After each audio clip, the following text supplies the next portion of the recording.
Bonjour et bienvenue dans cette vidéo de fait maison et fait avec passion. Aujourd'hui derrière moi, un mur sans rien qui va être habillé avec des tableaux. Donc je vous montre comment fixer des tableaux à un mur. Cela peut paraître simple, mais je vais vous montrer quelques astuces ainsi qu'un petit bricolo qui, je l'espère, va bien évidemment vous aider. En tout cas, vous aurez sûrement des trucs à apprendre. On se retrouve donc après le générique.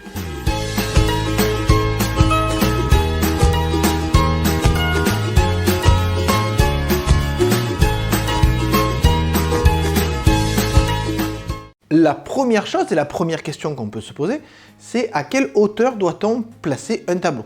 Alors il n'y a pas de règle fixe, par contre, c'est vrai que la plupart du temps, on place un tableau par rapport à son milieu, par rapport à son bord, oui, parce qu'en fait, l'idée c'est de le placer en hauteur.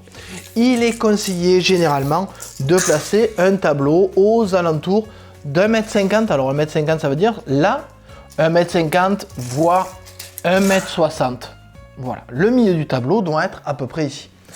Bien évidemment, vous pouvez décider, par exemple quand il y a un radiateur au-dessus ou quand vous avez des plafonds un peu hauts, de modifier cette hauteur, mais l'idée, c'est toujours d'avoir un tableau à hauteur de vue, où c'est quand même plus sympa pour pouvoir l'observer. Du coup, pour pouvoir matérialiser cette hauteur, on va utiliser un niveau laser. Oui, parce qu'un niveau laser, ça va vous faire un trait rouge ou vert suivant le laser, juste à la bonne hauteur. Donc nous, on va utiliser celui-là là-bas. Regardez comme il est beau. Juste ici. Allez, je vous montre un peu comment il fonctionne. Alors ce niveau laser a une particularité, il peut se fixer avec une pince sur des meubles. Ici on peut modifier et vous avez ici le clapet d'ouverture qui permet de le mettre en route. Et à l'intérieur, vous voyez ici, on a un élément qui peut se balancer. L'avantage qu'a ce système, c'est que comme il peut se balancer librement, s'il est trop penché, il s'éteint. Et surtout, il va automatiquement se mettre à niveau. C'est-à-dire que le trait que j'ai ici, vous voyez qu'il y a un petit balancement. Et quand le balancement s'arrête, je sais que j'ai directement mon niveau qui est correctement fait. C'est ce qu'on peut voir sur le mur en face, bien évidemment. Et on voit ici notre mur, notre trait horizontal et vertical qui permettent de simuler les niveaux. Maintenant, j'ai plus qu'à vérifier que c'est bien la hauteur que je veux. Et je vais utiliser ce trait comme référence sur ce mur, mais aussi sur celui-là, bien évidemment. Ça y est, maintenant vous voyez que mon niveau laser me permet ici d'avoir un niveau droit. Il faut maintenant que je trouve le milieu du tableau, puisque je le rappelle, je dois aligner le milieu du tableau avec ce trait pour avoir ici, par exemple, un tableau qui sera à peu près comme ça. Alors pour être sûr d'avoir le bon alignement et le bon milieu, il suffit de prendre 1 mètre, de mesurer votre tableau et au niveau du milieu, vous mettez un petit scotch de peintre, comme ça vous avez exactement le milieu qui est noté. Donc je vais faire ça sur tous mes tableaux, comme ça après j'ai plus à y revenir. Bon ben à la mesure et au scotch alors. Donc vous inquiétez pas, hein, si vous voyez des morceaux de scotch sur le bord des tableaux, c'est parce que j'ai décidé d'aligner le milieu par rapport à mon trait de référence et pas d'aligner le haut des tableaux, ce qui est aussi une possibilité, bien évidemment. Pourquoi j'ai décidé d'aligner le milieu des tableaux et pas le haut?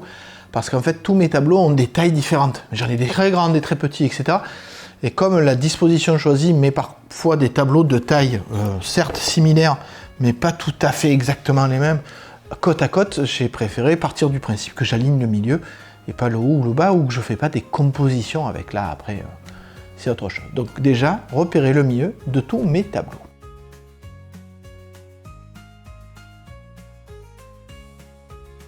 Ça y est, le milieu de mes tableaux est repéré là et ailleurs. Donc maintenant, vous me direz, une fois que je connais cette hauteur, donc c'est le haut du ruban de scotch, je dois faire attention à ce qu'il ne se décolle pas, bien évidemment. Comment est-ce que je vais pouvoir, en connaissant le système d'accroche derrière, déterminer à quelle hauteur je vais devoir percer pour mettre la vis? Et c'est là que ce petit bricolo intervient. Alors, ce petit bricolo, vous voyez, il est relativement simple. C'est un morceau de mélaminé, une chute que j'avais, dans laquelle j'ai mis une vis. D'accord, avec un petit bout qui dépasse. Et c'est elle qui va me permettre de déterminer à quelle hauteur je dois percer pour fixer ce tableau. Alors, comment ça marche? Je prends mon tableau, je fixe côté vis mon tableau ici. Voilà, donc vous voyez qu'il est suspendu là. Et j'ai ma petite vis qui dépasse ici. D'accord? Donc je détermine maintenant à quelle hauteur je veux mettre mon tableau. Vous voyez, en le laissant se suspendre, donc je sais qu'il est droit. Donc je sais que c'est là. Donc maintenant que ça c'est fait, il suffit que je donne un petit coup. Voilà, un petit coup dans le mur. Et ce petit coup dans le mur m'aura fait un tout petit trou. Ce petit trou, il est là. Donc maintenant, je sais que je dois percer exactement là, mettre ma cheville et mettre le système qui me permettra d'accrocher mon tableau. Donc je vais pouvoir le faire avec chaque tableau. Donc il suffit que je fixe, vous le voyez, mon tableau sur mon bricolo. Donc on le voit ici, mon tableau, j'espère, est fixé sur mon bricolo. Je place mon tableau par rapport au trait de référence que j'ai fait. Voilà. Un petit coup ici. Voilà, j'ai ma marque exactement à l'endroit où je dois percer pour que mon tableau soit à la bonne hauteur. Admettez que c'est pratique quand même, hein, comme bricolo.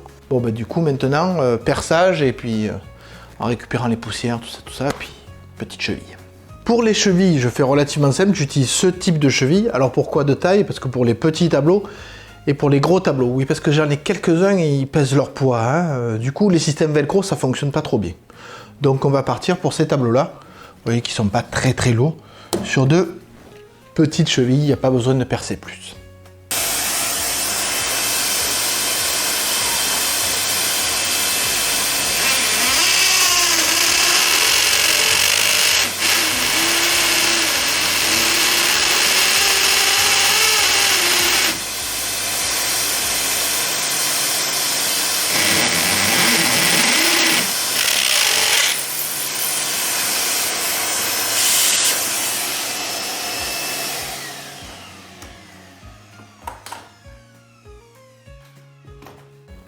Voilà, le tableau est accroché, il est à la bonne hauteur.